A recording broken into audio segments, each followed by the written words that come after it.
David Pakman Show at davidpakman.com.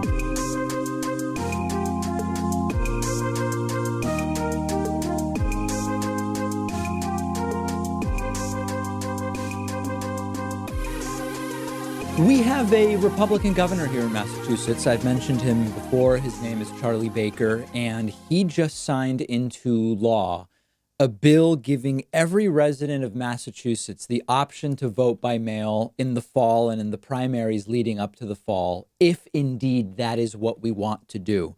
Now, I have not hidden this from folks since the start of the coronavirus pandemic. I did not vote for Charlie Baker. I'm not a Republican, but he has been a Republican who has done a good job, big picture, on the coronavirus, and he's doing a lot of the right things. So if I wanted to criticize, certainly he could have started stay at home a little earlier. He could have talked about the importance of wearing masks earlier. But Massachusetts is one of the few states that has actually gotten the virus what we would call under control as of right now. And this may change as cases continue to explode in many states. My belief is that at some point, because you can't block travel between states, or at least it doesn't appear as though you can because of the Constitution, we are going to have a bleed over effect. I am fully expecting that as we get into late summer and early fall, Massachusetts will start to see more cases. But as of right now, we've seen dramatic declines in cases, and much of it has been under or related to Republican Governor Charlie Baker's leadership. And likewise, we now have a statewide vote by mail, which is extremely important and completely and obviously logical given the coronavirus pandemic. The Secretary of State website now says, quote, in July, meaning yesterday, a new law was passed to allow registered voters in Massachusetts to vote by mail in any 2020 election with no excuse needed. As required by the new law, a vote by mail application will be mailed to every person who was registered to vote by July 1 and who had not already requested an absentee ballot for the state primary or for all elections this year. A second mailing will be sent out in September to all voters who have not already applied for vote by mail for the November election. The applications are pre-addressed to your local election official and no postage is necessary. So they're not just sending ballots around. The fear mongering from the Trumpian right is if you just start sending ballots places, anybody could fill them in and return them and voter fraud and blah, blah, blah, blah, all that stuff. The reality is what they're doing is they're taking the list of registered voters and sending them applications for absentee ballots, which you still must return. They must be delivered to the local election office no later than 4 business days before the election. This is the right move. This is simple. Just do it. Come on, states, just do it. It's the right thing to do. It's the safe thing to do. And the problem is, great, Massachusetts is doing it. Biden's going to win Massachusetts easily. In other words, what I mean is the states that will be close, where people may be scared to vote in person because of the pandemic, those are the states where you might actually see a different outcome if there isn't vote by mail. And many of those are the states that are not interested in doing vote by mail. Now, fortunately, there are important states that have done it. I believe Pennsylvania and Ohio, Arizona, Texas has temporarily said fear of catching the virus counts as a valid reason to vote absentee, maybe Iowa. But this needs to be something every state does. And in fact, when we look at Trump careening downhill in the polls and we look at everything that's going on, his reelection depends on, yes, lying about the state of the economy, lying about the state of the pandemic, but it also depends on suppressing the vote, and not allowing vote by mail is something that could, in very material terms, dissuade people from voting at all. Back to Charlie Baker in Massachusetts just a little bit, because I anticipate some of the emails I might receive. I have no delusions that Charlie Baker is the height of progressivism. He's a former health insurance CEO. He's like a Mitt Romney type Republican, essentially. But it shouldn't be unusual that you have a governor who listens to doctors and science. In other words, what's notable about the fact that Charlie Baker, a Republican governor, has mostly handled the virus correctly is that it is unusual to have a Republican governor who says, I'm going to do what the doctors recommend. We have a pandemic. I'm going to make decisions based on science and the medical community. I'm going to close things. I'm going to allow vote by mail for everybody. The reason that this is newsworthy, the reason that I'm talking in these terms of we have a Republican governor who has actually managed this pretty well, is that it's so rare. When you look at governors like Ron DeSantis in Florida, I mean, just off the deep end, Greg Abbott in Texas, and in particular, Abbott has come back to reality a little bit, saying we need masks. We should probably slow down or stop on bars. The lieutenant governor there, Dan Patrick, has been particularly crazy. You've got Doug Ducey in Arizona and many, many others. That is why it is so notable that a Republican governor like Charlie Baker has done the right thing. Now, I have some criticisms of what Charlie Baker is doing. I believe it is too early to do indoor dining. Phase 3 in Massachusetts includes casinos and movie theaters. I just disagree. I'm not going to any of those. I've decided I'm comfortable with outdoor dining right now. I'm not going inside. I mean, it's not necessary. It's summer. There are articles that are linking card present restaurant receipts to increased case numbers. So it does seem like the indoor dining is a problem. I think it's an unnecessary risk right now, particularly when we don't. I mean, listen, there may not even be a gap between wave 1 and 2, but we're anticipating more cases in the fall. So I disagree with Baker on that. I think it's too early. Big picture, managing it well. Vote by mail for everybody in Massachusetts. Absolutely the right decision. I'm glad to see it. We now just need states where it'll be close between Trump and Biden to adopt it as well.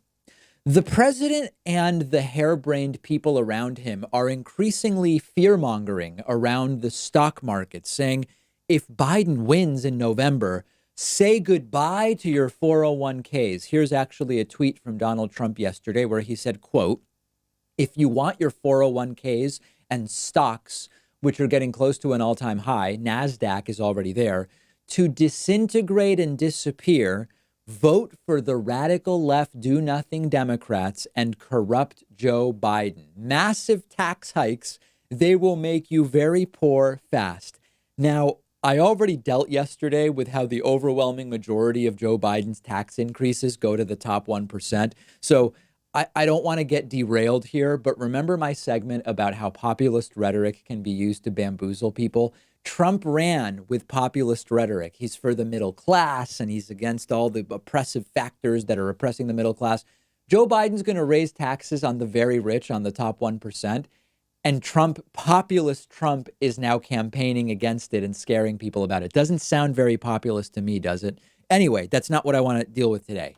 I want to look at this claim. Biden would be bad for the stock market from a few different angles. Now, the first is just a reminder. Again, they are lying in the sense that the stock market does better under Democratic presidents. I will get to that data in a moment. But the other side of this that I think is always important to repeat when something like this comes up is that the Trump administration continues to say or believe or claim or pretend that you can measure how well an economy is doing by looking at the stock market, and you can't. So before we even get into the numbers of Democrats versus Republicans on the stock market, let me remind you, stock market performance does not tell you how well the economy is doing. Stocks are disproportionately owned by the wealthy and by big corporations. The more we learn about how do we evaluate how well or poorly an economy is doing, we understand that the stock market is a component, but it is merely one of many components we should be looking at. We must look at the employment rate and unemployment rate. We have to look at wage growth. We have to look at the quality of jobs. We must look at inflation and inequality. And really, you want to look at quality of life factors as well. What is life expectancy? Educational factors. Where is literacy, right? There are so many ways to figure out, like, how is a country doing, a big picture? But let's for a second grant them that there is an empirical reality. Stock markets either do better under Democratic presidential administrations or Republican presidential administrations. We can measure it. We can know this. There are a whole bunch of different ways to do it. So you've got to make some decisions. Like, I'll give you some examples. Do you adjust stock market for performance for inflation or not when comparing Democratic and Republican performance? Do you calculate returns with dividends reinvested or not? Okay, so there's like little tweaks in terms of how you calculate it. No matter how you do it, every serious analysis finds that stocks do better under Democratic presidents than they do under Republican presidents. If you go back to 1929, on average, stocks make about 10% a year during Democratic presidencies and about 2% a year during Republican presidencies. That's one study from Forbes. Another study that looked only at the last 45 years or so found that the stock market return is about 14% per year under Democratic presidents, 10% per year under Republican presidents. Now, the difficulty of these numbers is that you can have sort of outlier years that can skew the averages, but from an empirical, historical perspective, the stock market does better when there's a Democrat in the White House instead of a Republican. But that's looking back, okay? We then should analyze, if we want to do this thoroughly, would changing from Trump to Biden likely raise the value of stock prices, lower the value, or make no change whatsoever? Very interesting new research from JP Morgan, which finds that if you look at a Biden replacement of Trump, it would either be neutral or slightly positive in terms of stock prices. And they also mentioned that adding a, quote, diplomatic approach could be good for stocks in that it would reduce volatility. Now, this is funny because, you know, it's JP Morgan. They're trying to just make it adjust the facts analysis. They don't want to be political. Diplomatic approach is a polite term for Biden will be more normal, right? Biden will not constantly do crazy stuff. Markets like normal. Markets like less volatility. And the other component that's more of an intangible, if we think about the effect of Biden replacing Trump on the stock market, is a Biden presidency would better deal with coronavirus. And because coronavirus is really the major drag on the economy right now, there are additional benefits we would expect to the economy from Joe Biden taking over for Donald Trump. We interestingly, we saw this under Bush Obama. The economy cratered under George W. Bush. Of course, 9/11 was a part of it, but certainly going to war with a country that didn't attack us did not help. Helped some defense stocks, but it did not help the economy overall. We saw the mortgage crisis devolve into the 2007-2008 recession. And then Barack Obama came in, inaugurated in January of 2009, and started to clean it up. Could have better cleaned it up for sure. Didn't do everything right, but that was the way it went. We could end up with a very similar dynamic under Trump-Biden if Donald Trump is actually removed in November and made a one-term president. Not a guarantee, but something that could happen. We could see a similar dynamic where we see a proper economic recovery once again under a Democratic president. It remains to be seen, but the point is the argument that Biden would be worse for stocks than Trump, it doesn't fit the historical realities of stock markets under Democrats versus Republicans. And it doesn't even pass the sniff test when you think about replacing kooky, wild, wacky Donald Trump with someone in Joe Biden who would be no progressive hero, but would certainly bring back diplomacy and bring back some stability and bring back some sanity. Big day next Tuesday. We've got two huge things going on next Tuesday. It will be the third David Pakman Show chess tournament, 8 p.m. Eastern. You can sign up now at davidpakman.com/chess. This is totally free. I will be playing. We had over 700 players during the June tournament. Hope to do better than that. Sign up for free at davidpakman.com/chess. Number two, we lost like 300 members in the last week because we had a membership special last year. When those memberships came up for renewal this year because of the virus, a lot of people couldn't afford to renew. So sadly, we had like our worst 72 hours of membership ever. So next Tuesday, the same day as the chess tournament, we're going to do a one-day membership special. If you want to be notified of it, just get on my newsletter at davidpakman.com. We'll take a quick break and be back with much more right after this. The David Pakman Show at davidpakman.com.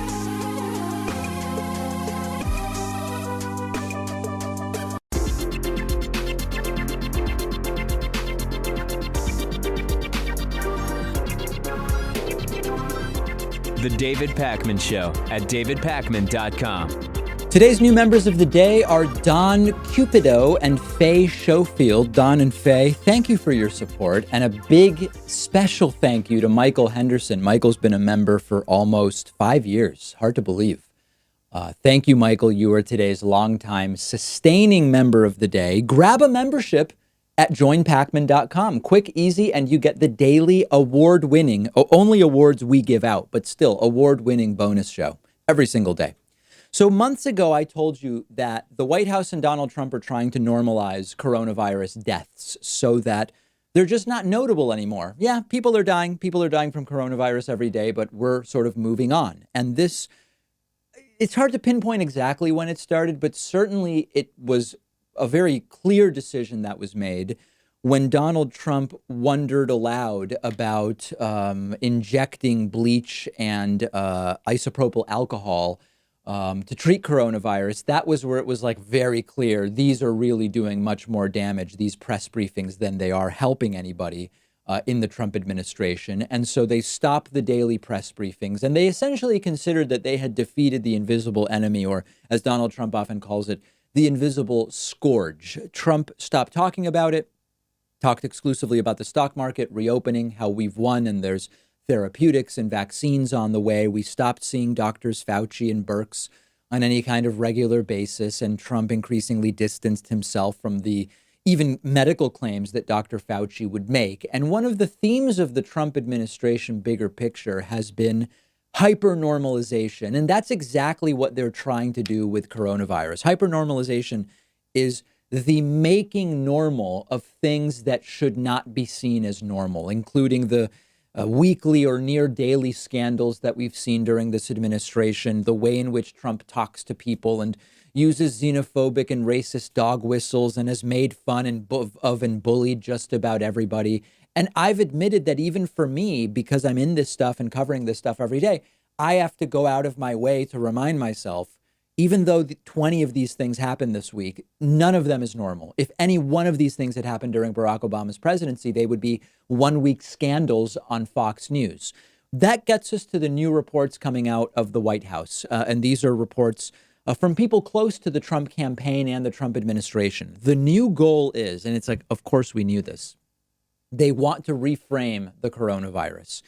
They want to make the exploding number of cases and also the, for now, lower but still significant number of deaths, the new normal. Make people numb to the numbers. If you hear that 400 people died every day, eventually it sort of becomes, I hate to use this analogy, like kids dying of hunger in Africa, right? Eventually it becomes not about the individuals, it becomes a number, and we're sort of used to the number. There's gun violence and people die from gun violence, and we're not going to stop selling people guns, as the gun people have said. And kids are dying of hunger in Africa every day, but we're still going to continue to throw out 30% of our food or whatever it is, right? As the phrase often goes.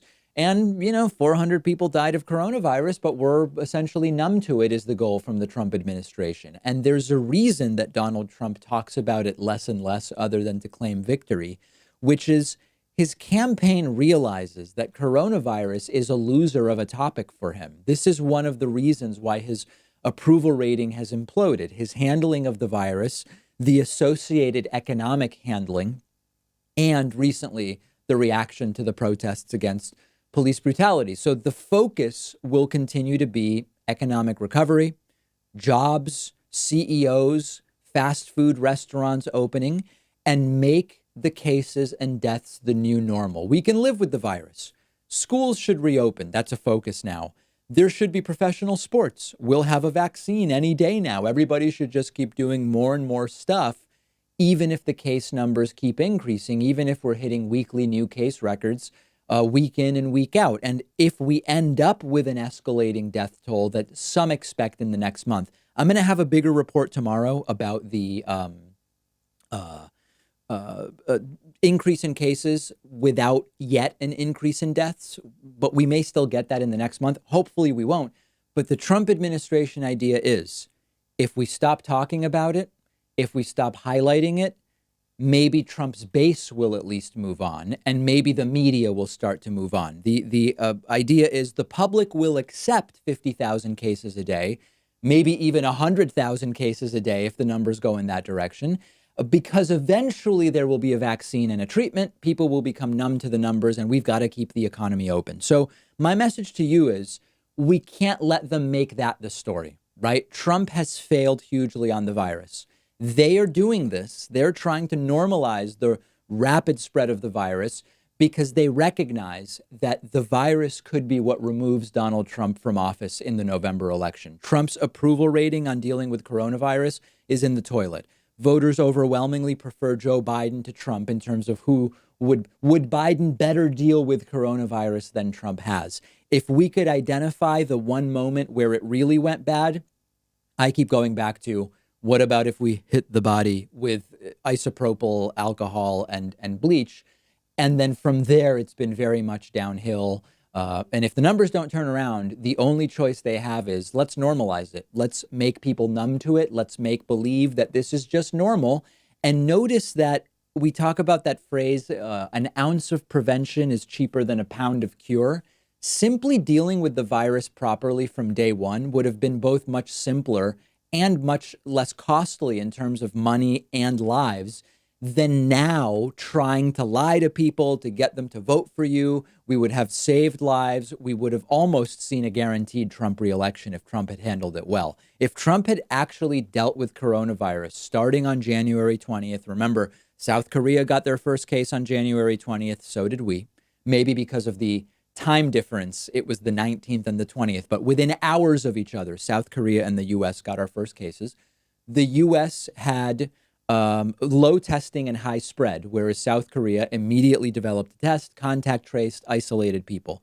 We could have had high testing, lower spread, fewer cases, fewer deaths, and it would be really tough for Joe Biden right now. If Trump had demonstrated leadership by really dealing with the virus, I don't know that Biden's polling plus 12 nationally, if that's the case. Prevention is cheaper than cure. Avoiding the situation getting so bad to begin with would have been way easier than now trying to fix it. And when I say fix it, I mean both electorally and in terms of the virus. If you look at Florida, Texas, and Arizona, it's essentially out of control. You're looking now at months to reduce those case numbers, just like it took that long in Massachusetts and in New York and in other places. So just a reminder, in 2014, when 2 Americans died of Ebola, Republicans were demanding Obama's head on a stick. We now have over 130,000 deaths in the United States, and the Trump strategy is normalize it and pretend that that's just the way things have to be. And I cannot skip this important piece. Sorry, I hit my mic because I'm getting so wound up.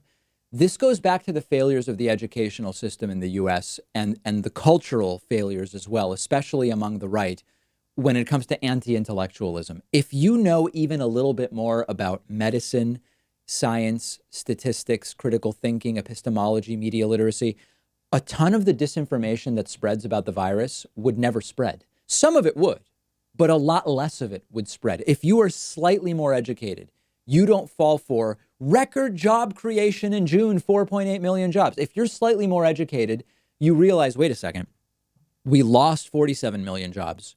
We got 4.8 million back. We're really in bad shape. What the hell is Trump talking about? But unfortunately, people do fall for it. So part of this is education. Part of it is you have a willing audience that wants to repeat anything that Trump says for political reasons. And that's where we end up today. Now, very, very last thing. Even if Americans grow numb to the cases and the deaths, I don't know that they will grow numb to being evicted. I don't know that they will grow numb to not having money to pay their bills or to not having a job. So that is something that will be tougher to normalize for the Trump administration. We'll just have to see how it goes.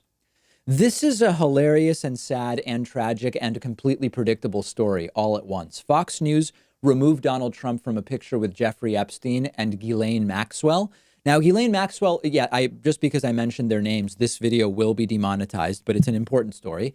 Ghislaine Maxwell is the former girlfriend of the late Jeffrey Epstein, allegedly the recruiter of many of the women who Epstein is accused of sexually assaulting. And after a long, I guess you could call it an absence, at least from the public eye, Maxwell has been arrested and is scheduled to be in court this Friday.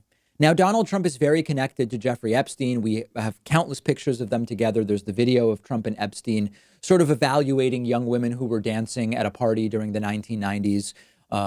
Trump and Epstein were accused of rape by the same then 13-year-old girl. That case was eventually dropped. Take a look at this video in which Fox News is doing a story about the arrest of Ghislaine Maxwell, and they actually Photoshop out, they just crop Trump out of a picture with Epstein.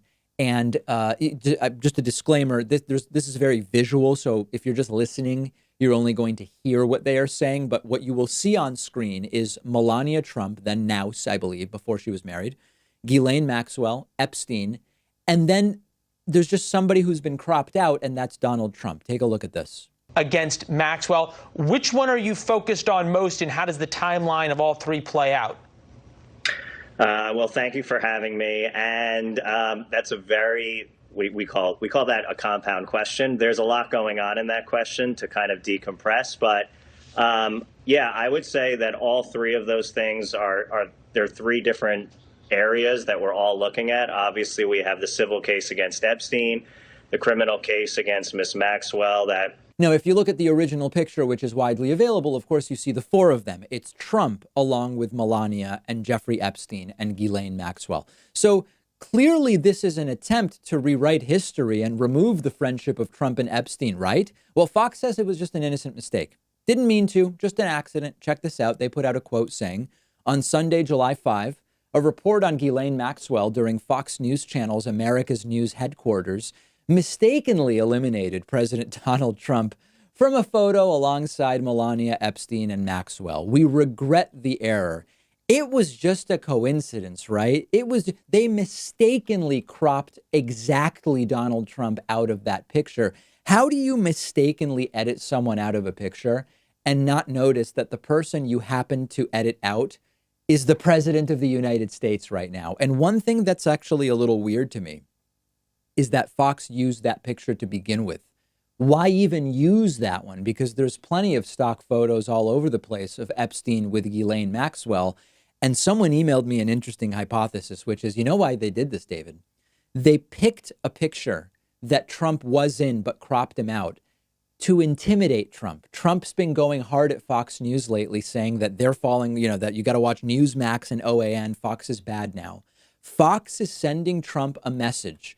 We have pictures of you with Epstein. Okay, we're cropping you out this time. But if you keep going after us, this is the hypothesis, we'll put out the pictures where you're not cropped out. I don't know. It's an interesting idea. Is it Fox trying to portray Trump more positively by cropping him out? Is it Trump being protected by Fox News? Is it an intimidation signal? We don't really know. But what is important to remember is that these were people who were around each other frequently. Maxwell now has been moved to the Metropolitan Detention Center in Brooklyn, New York, scheduled to appear in court on Friday. Now, I want to get this out of the way now. If Maxwell is found dead while in custody and it appears she committed suicide, there would be no doubt that something is up, right? Are people on board with me on this one? I'm just getting it out ahead of time, just in case. And of course, we hope that that doesn't happen. Just want to think ahead as to what your reaction would be if that were to take place.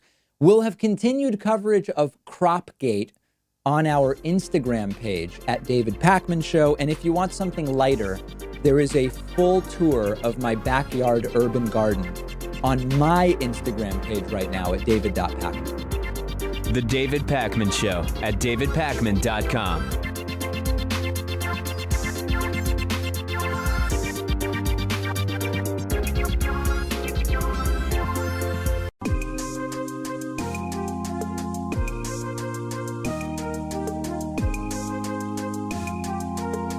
Welcome back to the David Pakman Show.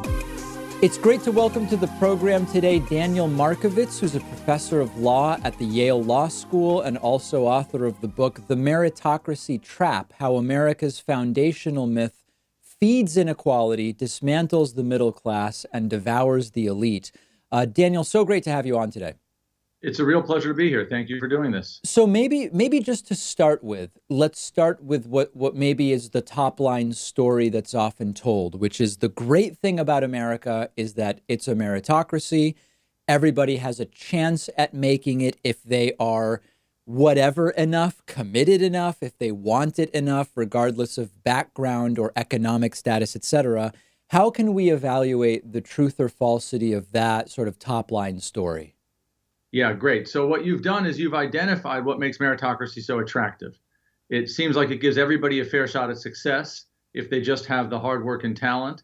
And it seems that it produces an elite that's really capable because it's proved itself in competition. And for a while, meritocracy worked that way. In its early years, it broke up an old hereditary aristocracy. But then what happened is that people who got to the top through meritocracy themselves turn out to have an almost unbounded taste and talent for training their children. And so the elite today invests so much more in educating its children than anybody else can possibly afford to do. And education works, which means that when you measure young people based on their academic accomplishments, it's the kids of rich parents who do best, and meritocracy then perpetuates itself and creates a new kind of aristocracy just based on degrees rather than breeding. And that sort of assumes that there is at least some zero-sum nature to elements of our society and the economy, right? I mean, if one wanted to play devil's advocate, they could say, great, once someone through their work achieves, they become good at training their kids and their kids and their kids, and that's fine. As long as everybody else is not disadvantaged as a result of that, then it would still be okay. Right. So I think there are two responses to that. I think that's a powerful point. The first is there's inevitably some zero-sum competition, so that education is a rank good, and the value of my education depends on how much education the person behind me in the job line has. But the other deeper point is that this new elite has fundamentally reconstructed the way our economy works, the way we deliver services, the way we make goods, so that the new economy privileges specifically the narrow set of elite skills that fancy educations give and devalues all other skills, so that the rich today, when they succeed, more nearly push everybody else down than draw everybody else up. So if we concede that certainly we don't have a full meritocracy, I think before we explore some of the specifics in more detail, it might be interesting to consider, would a true meritocracy really be the ideal? And we can approach that from a few different perspectives, but maybe just I'll start with that question. What would be good about an actually meritocratic society, and what might be not so good? Yeah, so from my perspective, I want to be clear, a full meritocracy would not be the ideal. It would be more nearly a nightmare. What would be good about it, though, and it has some good things, is that it would undermine all sorts of hierarchies and inequalities that are morally awful. Hierarchies based on race or caste or gender or sexual orientation or ethnicity. Those are all despised by meritocracy. And one of the reasons why meritocracy is so attractive is that it works to undermine those. On the other hand, what it would also do is it would create a new hierarchy based on training, based on how much training your parents could buy for you, and it would produce incredibly unequal outcomes. And if there's one lesson of the book that I think is really important to drive home, it's that the idea that equality of opportunity can make unequal outcomes okay is a moral mistake. And what we need is more equality of outcomes in our world.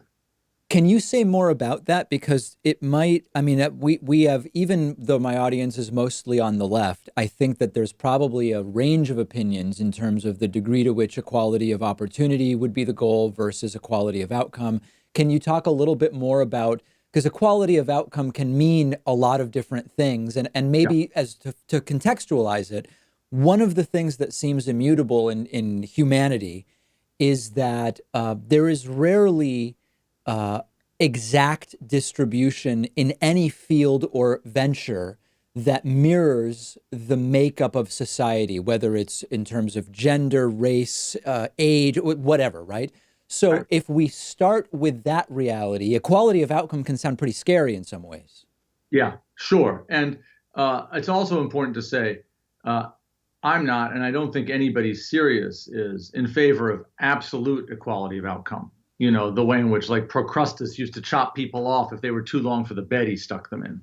That's a deeply dangerous notion. But right now, we have so much inequality of outcome that it's hard really to recognize how extreme it is. The richest 1% of Americans today control a greater share of the nation's income and wealth than, for example, a comparable elite did in ancient Rome during the era of imperial decadence. So we have inequality of outcome that is just extravagantly skewed. And when that happens, elites use whatever selection mechanism there is to privilege their own kids. And so when you get sufficiently big inequality of outcomes, you can't have equality of opportunity. Just to give you a way of thinking about that very quickly, in our country today, if you take the difference between what a typical 1% household invests in educating its children and what a typical middle-class household invests, so not a poor household, but a middle-class household, and every year you take that difference and you put it in the S&P 500 to create an inheritance that will go to the rich kids when their parents die, that would be well north of $10 million per child. And that produces a massive skew in who gets ahead. And it's driven by the inequality of outcomes in the prior generation. And that's unjust. Has this been a change in the last 20 or 30 years? And by that, I mean a change in the direction of less conspicuous spending by the very rich, less about things that immediately show wealth, like watches or expensive cars or whatever the case, but a type of spending on education and upbringing that maybe has a more pervasive effect in perpetuating inequality? Well, I think two things have happened. And the underlying driver of this is the rich have just gotten so much richer. So one thing that's happened is the rich are actually spending more on consumption and luxury kinds of goods than they used to. But because there are now so many rich people, they don't stand out in the same way. There are whole enclaves, there are whole superstructures built to service rich consumption. They're increasingly, someplace they have separate airline terminals for the richest passengers, so you don't see them. But it's also the case, as you say, that no part of consumption inequality has grown faster than inequality in spending on education. And it's absolutely enormous. When we think about, so to go back a little bit, because I think this might be an interesting area. And I should mention, we've been speaking with Daniel Markovits. We're going to go to a break on the TV, radio, and podcast episode, but the conversation will continue in full on our YouTube channel. The David Pakman Show at davidpakman.com.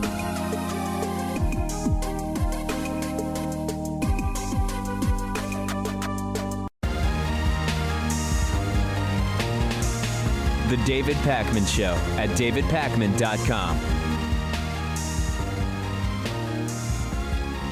The right loves to say that the left is waging a culture war rather than an issues-based war, but I am going to make the case today that it is effectively the Donald Trump administration that is actually doing that. The last 12 hours on Twitter for Donald Trump have been very, very wacky.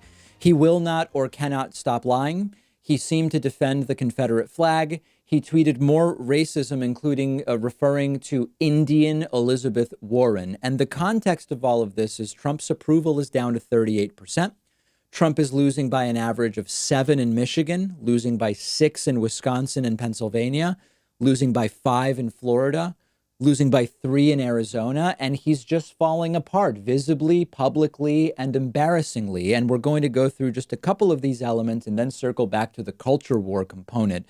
Trump continued his empirically demonstrable lies related to coronavirus, which is, of course, spreading.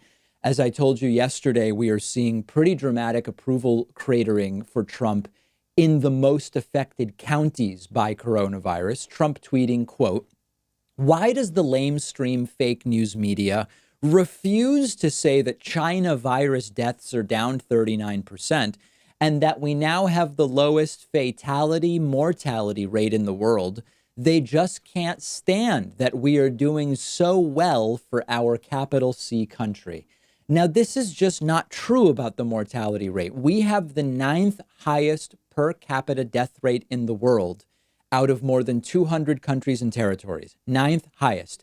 If you don't include tiny countries like San Marino and Andorra, the U.S. has the 7th highest per capita death rate in the world. So Trump is lying. Now, in terms of the decrease in deaths, I'm glad we've seen a trending down in deaths. There's a bunch of possibilities still on the table.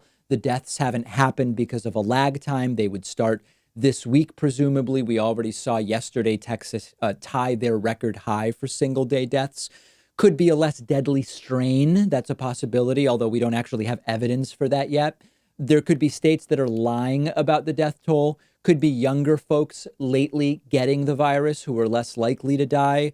Could mean that more testing is leading to more tests for people who are less sick, which is going to reduce that comparative death rate. We just don't know yet. But what we are seeing, at least in Texas, is that those death numbers are starting to go up. Then Trump moved on to talking about Elizabeth Warren. Donald Trump, of course, focusing lately on statues and sports team names, tweeting, quote, "They name teams out of strength, not weakness, but now the Washington Redskins and Cleveland Indians, two fabled sports franchises, look like they are going to be changing their names in order to be politically correct. Indians, like Elizabeth Warren, must be very angry right now." I'm not even going to insult your intelligence by doing an analysis of that one. I think you all get the wackiness of that one. And then on to the Confederate flag, tweeting, quote, "Has Bubba Wallace apologized to all of those great NASCAR drivers and officials who came to his aid, stood by his side and were willing to sacrifice everything for him, only to find out that the whole thing was just another hoax? That and flag decision has caused lowest ratings ever." So what Trump is referring to there is that NASCAR made a decision that the Confederate flag would not be allowed at their events. It won't be allowed in the crowd. It won't be allowed on cars or in team areas or whatever. Trump says that is why ratings are down for NASCAR. So question one is, were people really tuning into NASCAR for the Confederate flag? Because if so, that would be really weird. But next, what I want to get to is that when this came up during Kayleigh McEnany's press briefing yesterday, again, a really bad day for Trump once again. Reportedly, Trump is watching more TV than ever and is in his own world. Kayleigh McEnany refused to even say whether Trump is indeed saying he supports the Confederate flag here or not. And that's what I want to talk about next. So this is really interesting. Donald Trump tweeted about the Confederate flag in the context of NASCAR, and it became a really big topic at yesterday's press briefing with Donald Trump's press secretary, Kayleigh McEnany. So just to refresh you a little bit on these press briefings, they start very late. They are very, very short. Few questions are taken, and they almost always end with a scripted walk-off line from Kayleigh McEnany. They want these to be sort of like mic drop moments. The Trumpists love them. I cringe when I see them. And yesterday, the topic of Donald Trump's tweet about the Confederate flag was a big topic of conversation. Just to refresh the tweet once again, Trump tweeting yesterday, "Has Bubba Wallace apologized to all of those great NASCAR drivers and officials who came to his aid, stood by his side, and were willing to sacrifice everything for him, only to find out that the whole thing was just another hoax? That and flag decision has caused the lowest ratings ever." So as a result of the tweet, a bunch of questions yesterday about, does Trump want the Confederate flag in more places? Is Trump supporting the Confederate flag? And Kayleigh McEnany kept repeating, Trump isn't making a judgment one way or the other about the flag, which of course is exactly the problem. We want to hear Trump's opinion on the flag. Here's one question asked yesterday. Kayleigh, to follow up on Peter's question, what is the president's position? Does he think NASCAR made a mistake by banning the Confederate flag? So he said I spoke to him this morning about this, and he said he was not making a judgment one way or the other. The intent of the tweet was to stand up for the men and women of NASCAR and the fans and those who have gone in this rush to judgment of the media to call something a hate crime when in fact the FBI report concluded this was not an intentional racist act. And it very much mirrors other times when there have been a rush to judgment, let's say with the Covington boys or with Jesse Smollett. So she won't answer. She says, Trump told me, Kayleigh, I'm not making a judgment one way or the other. Obviously, that didn't happen. They are making a calculated optics decision not to say one way or the other. If you ask me, of course, I just say, yeah, I'm against the Confederate flag being displayed.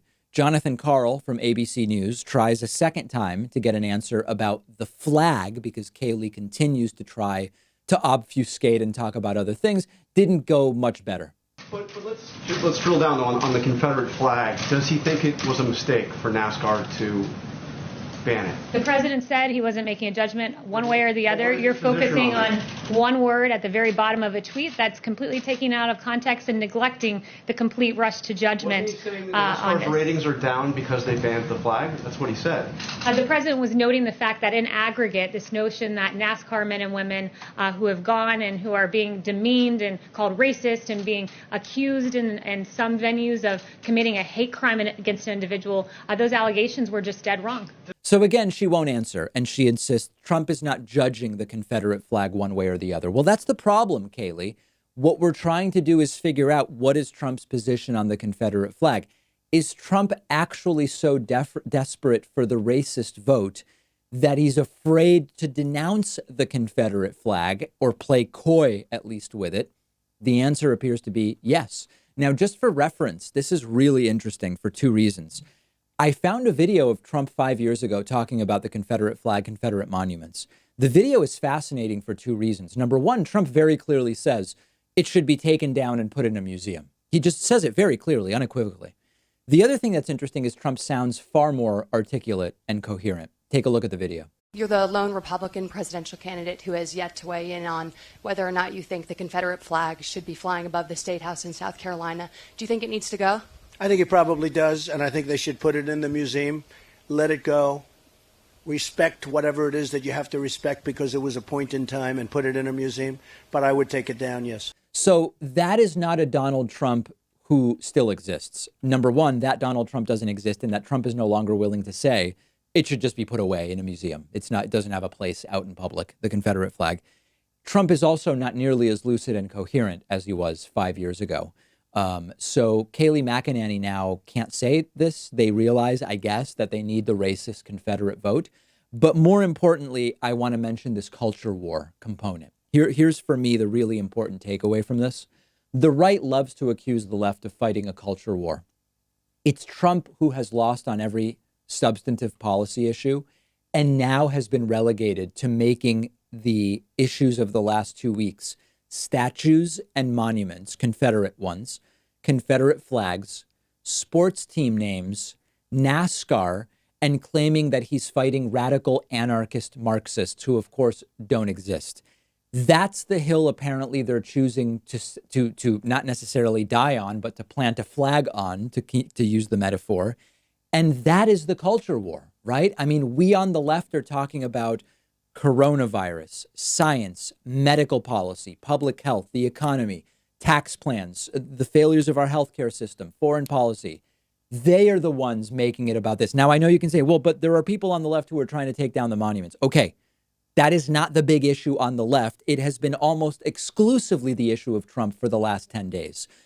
Maybe this is an oversimplification, but intangible issues are easier to claim victory on. You can't claim that you replaced Obamacare like you promised because you didn't. You can't claim victory on the virus, even though they've sort of been trying to because people see the numbers. With stuff like defending our monuments and our culture, I guess you can try to claim victory. I don't know if it'll work. Hey, I got a funny voicemail at 219-2-DAVID-P about my pronunciation of a city in Oklahoma. Take a listen. Hey, thank you for listening to this. I'm a listener and I love your show. I just want to let you know that I watched the episode where Trump was at Mount Rushmore and said lots of things incorrectly. And when you announced that he was at Tulsa, Oklahoma, you said Tulsa. So you might want to just go back and correct that just so nobody catches it and says anything bad about you. Absolutely delightful voicemail. People will say bad things about me either way. It's just an inside joke going back to the Tulsi Gabbard, Tulsi days. I'm just mispronouncing it in the same. It's a dumb inside joke, and I apologize if anybody was upset by it. But you know, I know that it's pronounced Tulsa, Oklahoma. But just to get us back to the days of the Democratic primary, I've been having a good time calling it Tulsa, but I know that it's Tulsa. I appreciate it anyway. Okay, next Tuesday, David Pakman Show Chess Tournament, 8 p.m. Eastern. Sign up for free today at davidpakman.com/chess. And next Tuesday, one-day membership special to try to recover some of the 300 lost memberships of the last week.